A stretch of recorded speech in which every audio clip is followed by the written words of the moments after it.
Over the past couple months, I've posted DPS guides for both Warlocks and Hunters, and apologies for the wait, but today is finally time to finish up the series by discussing the definitive meta DPS guide for Titans. And just like in the previous installments, I'm going to do my best to also explain how Titans fit into the DPS ecosystem as a whole, as well as what artifacts to use, which set bonuses work best, and everything in between. And I have saved some pretty cool stuff for this video, partly the reason why it's taken a short while since the last one, so let's break it down after a quick word from today's video sponsor. As a content creator, especially in the gaming space, the quality of my sleep could definitely use with some improvements. Thankfully, today's sponsor, Manta Sleep, can help with that. This is a blackout, soft, comfortable, and adjustable sleep mask. No, really, this mask has true 100% blackout, cushiony design, breathable technology, and can fit my big nerd head. Manta Sleep offers many masks to suit your individual needs. I went for the Pro mask, which has advanced breathable fabric technology for a cool night's rest without the humid feeling you would get with other generic sleeping masks. I also have the Sound mask, which in addition to the same Pro mask advanced tech, has built-in Bluetooth speakers to help me drift off to sleep listening to the Llama approved playlists.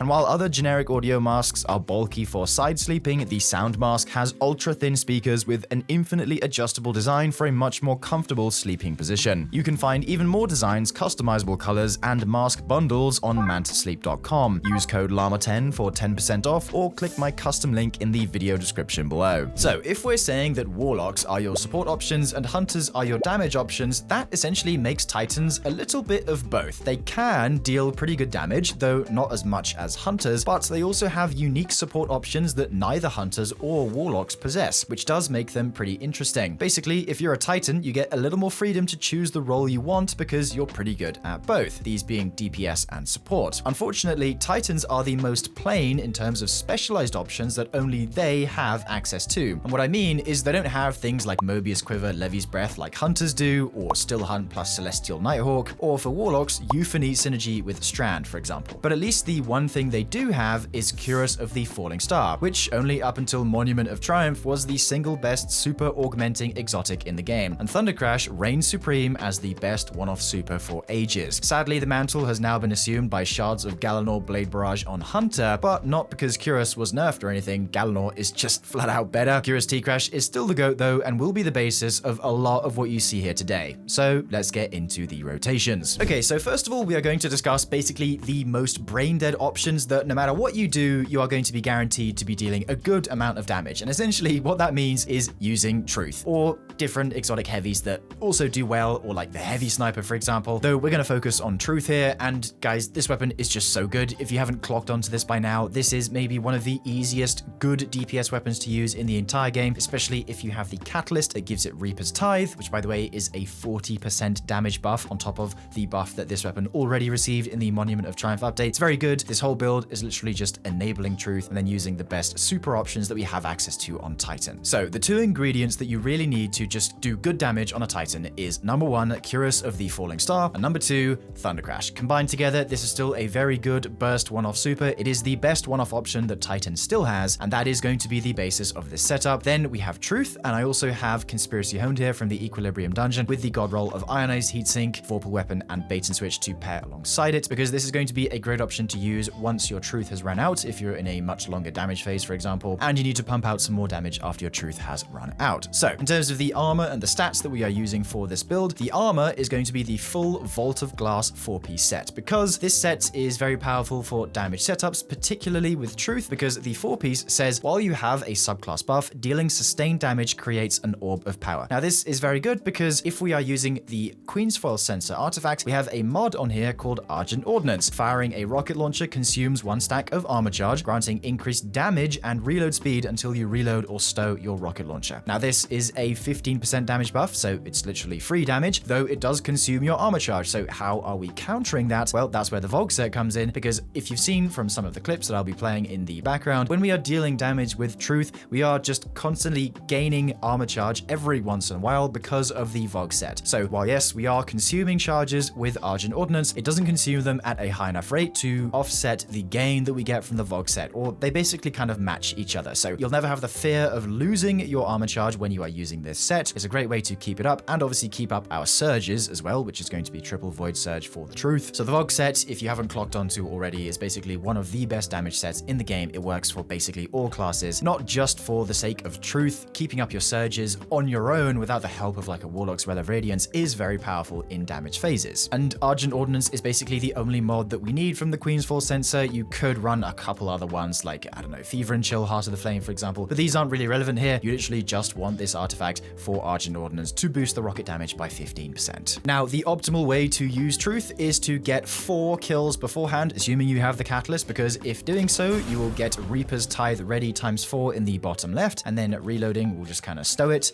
and that won't activate until you fire another rocket. So you can stow the weapon away, you can do whatever you want with it, as long as you don't shoot the weapon. By the time you come to the damage phase, you will still have Reaper's Tithe ready, which, as I mentioned, is a 40% damage buff that lasts for 15 seconds, which is very significant, and actually that is enough time to get off your entire reserves with Truth off. So if you haven't got the catalyst yet, make sure you do get it, and as you'll be seeing from the gameplay in the background now, this is the optimal Truth rotation, and it doesn't get more simple than just holding down mouse 1, making sure you shoot all of your rockets off. The only thing to be aware of is to not reload too early so that your prototype doesn't get activated, but just dump the Truth, and then eventually you will end up with around 8,000 to 9,000 DPS with around 150,000 total damage from just Truth. That is with a well and with tractor cannon, by the way, and that is also with Boots of the Assembler on the well. After that point, you could just continue with Conspiracy Honed. I didn't in the clip because I just wanted to show the raw damage of Truth, but in a real scenario, I would swap to my sniper there. So Truth, very brain dead, very good. Stats-wise for this build, because we are on Prismatic, now you can do this on Arc, however, Prismatic has the advantage of us being able to go to 200 weapons on top of 150 super. Because 150 super, we can make to 200 if we run 3 super fonts on a helmet, which gives plus 50. So we're going to be dealing the max amount of super damage and the max amount of possible weapon damage. 200 super is a 45% increase to our Cuirass damage, and at 200 weapons, we are dealing 10% more damage with Truth than we normally would be. In terms of the pieces that allowed me to get to this distribution, my helmet is Powerhouse with a tertiary stat in class and a tuning in weapons. Gloves are again Powerhouse with a tertiary stat in class and a tuning in super. My Cuirass is Powerhouse with a tertiary stat in class and a tuning in super. My boots are Powerhouse with a tertiary stat in class and a tuning in weapons. And my class item is Powerhouse with a tertiary stat in grenade and a tuning in super. So it's basically just Powerhouse all around. Just use that to get the optimal damage stats. Now the Truth rotation will work on either Arc or Prismatic Titan. Those two are basically your DPS Titan classes. But if you don't have the Truth catalyst, or maybe you wanted to use an exotic in a different slot, such as Turncoat here, well, let me present to you the Turncoat tech method.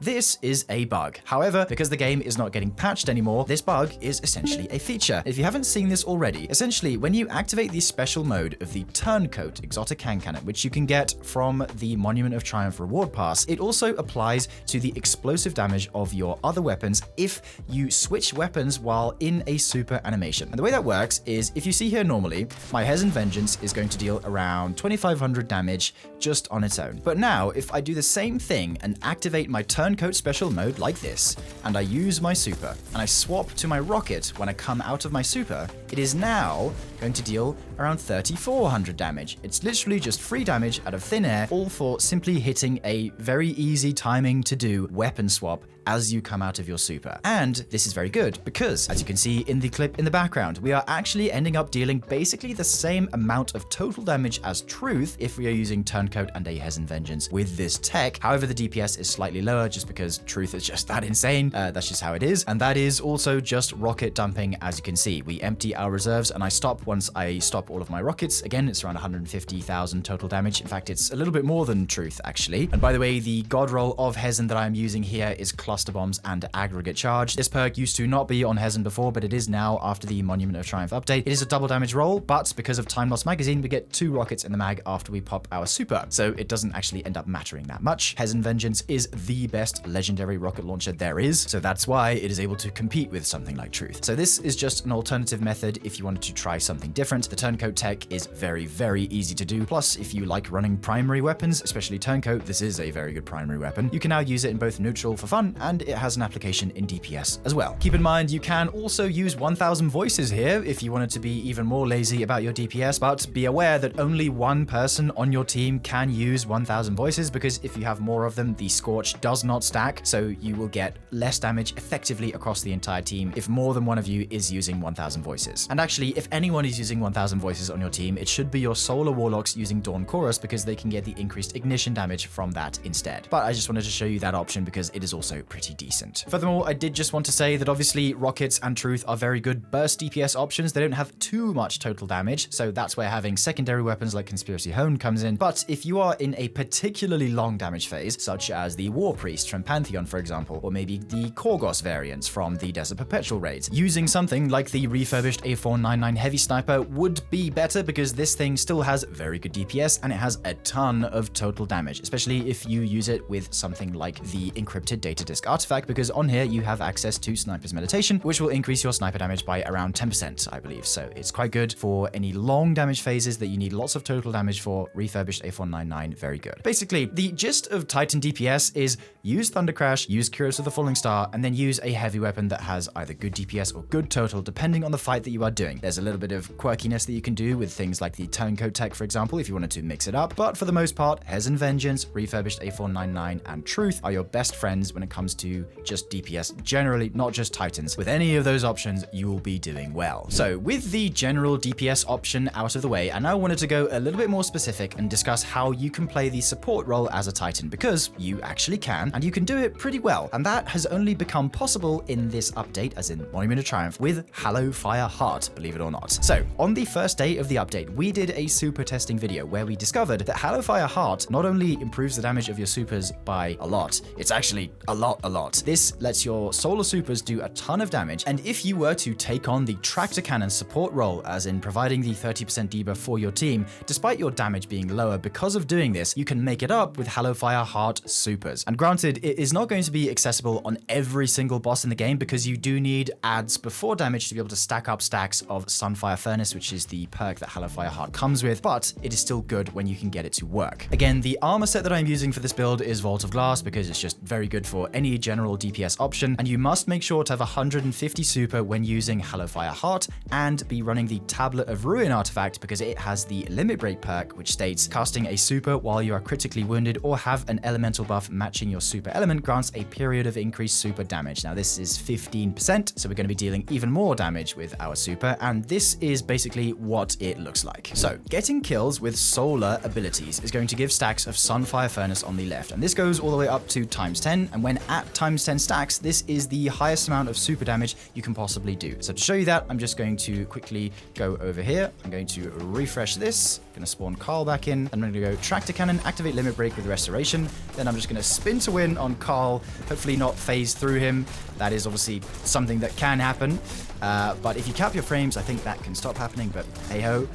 After the super is ended, 7.6k DPS with around 90k total damage. Now that is very, very good for a super. That only took about 10 seconds to actually do, and that is a lot of damage to deal in 10 seconds, let me tell you, dear viewers. But after your super is done, what do? Well, then you can just continue using whatever regular weapons you have. I just have Conspiracy Honed once again with triple Stasis Surge on my boots, and because I am the tractor guy, I'm just going to be making sure to keep that up and then just dump the reserves of my Conspiracy Honed. By the time that my super is expended, I have done a lot of total damage already, so I'm just padding out what I can for the rest of the damage phase with whatever weapons I have, and like I said, making sure to keep tractor up because that is your role. If there is a boss fight in the game that has a lot of adds before the boss comes out that lets you stack Hallow Fire Heart or Sunfire Furnace stacks, you can do this. You can do this reliably. You could do it on something like the Pantheon Morgeth fight, for example. A lot of the Warlords Ruin bosses have adds around that you can do this on. Basically, if there's adds before damage, you can do this. Think of it like the Solar Warlock Celestial Fire spam with Winter's Guile. It's kind of like that. It's the Titan version. Not as good, but it is an option that you can put your support players on if they are Titans. Now, granted, the support role is probably better suited to Warlocks, but I still wanted to show you this as an option if, say, you don't have a Warlock or you just play Titan only, so you don't know how to do the Warlock stuff. This is an option that you can do for support if you would like to, and dare I say, it is rather fun as well. Titans have never really been able to do this much super damage, at least on Solar, so I recommend trying it at least once before you decide to put Destiny 2 down. And by the way, way, every single one of these loadouts is going to be in the description box down below for you to copy hassle-free, so don't worry about any of the artifacts or armor mods that you might have missed or that I don't show. It's all going to be in the dim links down below, so don't worry about that. Okay, so now we're moving on to the third rotation that I want to show you, and I think I've saved the best till last with this one. And before I explain how this works, I just want to show you. So I'm going to go with a horde into a barricade,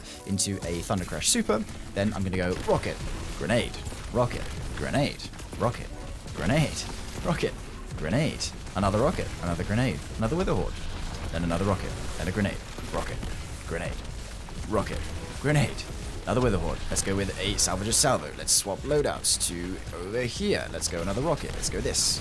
Reload this, another wither horde. Then we got our super back, another grenade. Then we're gonna do super over here. Then we're gonna go into the rest of our salvager's salvo. Another grenade. Let's go into another wither horde. So on and so on. I have to count how many times I said grenade or rocket throughout this whole clip. But that's it, basically. From the numbers, that might not look too impressive. 160k total is pretty good. That whole thing takes about 40 seconds to dump. 3.6k DPS at the end. It's definitely front-loaded because of our rockets, and then it falls off when we go into damage with our grenade launcher. But what you've seen there is the result of a lot of build crafting, a lot of interesting and cool build crafting. So let's break it down, and then I'll show you what it looks like in an optimal setting when we have things like Wolfpack rounds, a buff, a debuff, things like that. So all of this revolves around a particular new perk that was added in the Monument of Triumph update called Collective Demolition. It states, collecting an elemental pickup or destroying a tangle grants this weapon a stacking period of improved grenade energy generation on hit. Throwing a tangle provides additional time. This perk also works alongside Cluster Bomb, because Cluster Bomb counts as rocket launcher damage and will thus activate Collective Demolition, giving us a good amount of grenade energy with each rocket that we hit on a target. So the best way to show you this, I'm just going to chuck a grenade away over here, then I'm going to do one grenade here, then I'm going to collect this, and I have Collective Demolition active.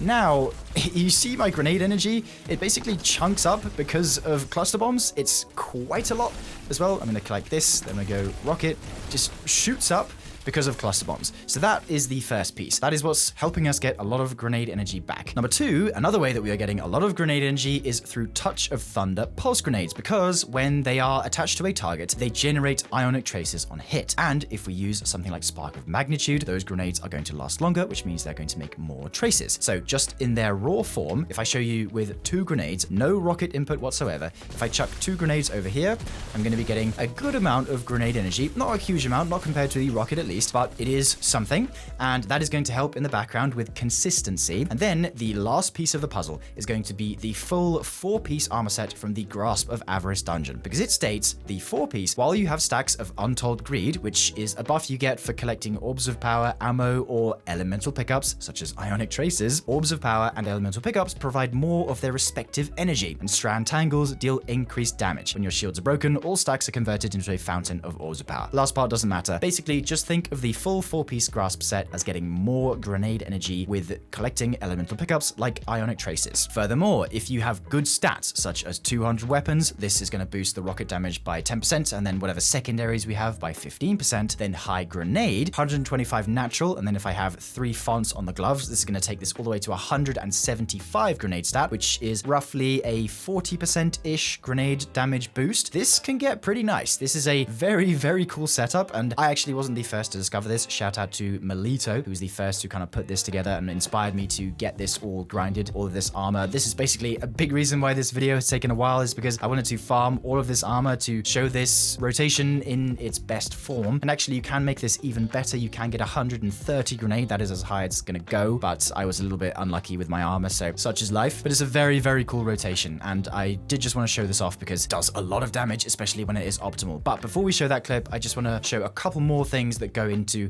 what makes this very cool and fun. So obviously we are using the Tablet of Ruin artifact. This has Limit Break here, which is going to boost the damage of our Thunder Crash by 15%. We don't have Curious here, we have Armamentarium instead. And actually, side note on Armamentarium, this is what is allowing us to get our rocket reloaded so rapidly, because this chest piece, if you didn't know, basically gives you Demolitionist. It gives you a version of Demolitionist that doesn't have a cooldown on it. So as soon as I throw my grenade, it will reload my rockets, but then if I shoot another rocket with normal Demolitionist, it won't reload the gun. But if you have Armamentarium on, it will. There is no cooldown on this. That's just kind of how the exotic works. So this is here as our reload factor. And then back into the artifacts, we have flash over here to increase the damage of our bolt charge detonations. We're applying jolt through defibrillating blast. And then this other mod here, elemental siphon, the second part of it says elemental pickups grant matching super energy when they are collected. So that is what allowed us to get our second Thunder Crash back through midway in the rotation. So because we're making so many ionic traces, we are going to be getting our supers back very quickly as long as we are printing them with our grenades, which we certainly are through our rockets and the perk interactions and so on. And then once the rocket is out, I did swap to a loadout that had different surge allocations. I had 1 kinetic and 2 arc so that I can spam Salvage a Salvo with Witherhoard instead. Because Salvage a Salvo, this is a pinnacle weapon. It has a very cool combination of perks, Trickle Charge and Gear Shift. Trickle Charge says that receiving or discharging bolt charge partially loads an improved quantity of the magazine from reserves. And if you stand behind a Stormskeet barricade, you might have already seen this interaction, but it lets you fire the gun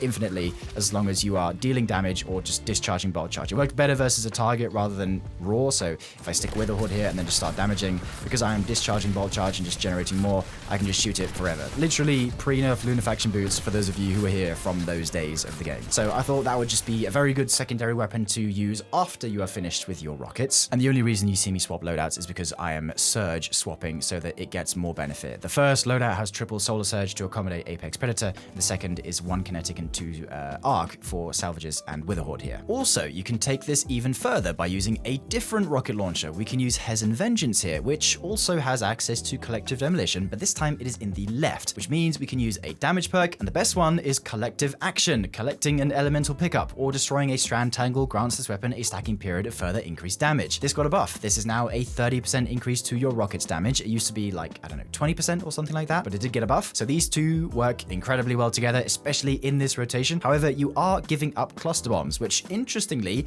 actually does kind of make them even out. Even though Apex Predator has basically only 1 damage perk, that being cluster bombs, it doesn't have another, well, it does have damage perks in the right, but you can't use them because you need collective demolition to make this work. As it turns out, they are actually kind of similar. So you can use both of these rockets if you wanted. Hezen Vengeance is a team play rocket where somebody can give you Wolfpack rounds because they then count as the tick source to give your grenades back. As you might be able to see from some of the clips that I will be showing, you get so much more grenade energy if you have Wolfpacks here. Cluster bombs do help if you're solo, but Wolfpack rounds with Hezen is so good as well. So that is basically the distinction. If you wanted to run this setup, if you're in a team that has Gjallarhorn, use Hezen, but if you're on your own and there is no Gjallarhorn, use Apex Predator because of the cluster bomb access. However, that's enough talk. Here, take a look at the clip of the optimal rotation using Hezen Vengeance with everything stacking, Wolfpacks, debuff, buff, etc.